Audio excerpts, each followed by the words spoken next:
Hi hello friends, மகாநதியில் என்ன நடக்குதுன்ட்டு பார்க்கலாமா? நம்ம விஜய் வந்து மெத்த மேலே போய் நைட்டு கோவமாக போய் முறுக்கின்னு தூங்கிட்டு வந்து காலையில் ஏஞ்சி உள்ளே வர டைமில் வந்து பார்த்தா பெட்டில் வந்து நம்ம காவேரி இல்லைங்க. காவேரி இல்லைன்னு விஜயோட முகத்தில் ஒரு எப்படி சொல்கிறது, ஒரு பயமாக இருக்குது. பயத்தோடு வந்து பார்ப்பாரு, எங்கேயுமே இருக்க மாட்டார். சரி, இவன் எங்கேயா கீழே தான் இருப்பான்ட்டு உடனே இவர் போய் ஃப்ரெஷ்ஷப் ஆகுவார். ஃப்ரெஷ்ஷப் ஆகிட்ட பிறகு எப்போவுமே காவேரி வந்து விஜய்க்கு வந்து காஃபி வந்து டேபிள் மேலே எடுத்துகிட்டு வந்து வைப்பாங்க. அந்த காஃபியும் காணும்.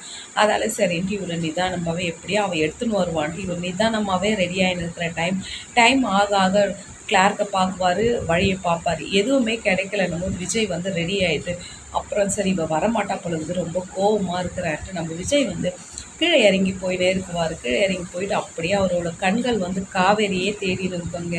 காவேரியை பார்த்தா ஒரு காலையில் கொஞ்சம் மனசு திருப்தியாகும்னு பார்க்குறாரு. பார்க்குற இடத்துல எல்லா இடத்துலையுமே காவேரி இல்லை.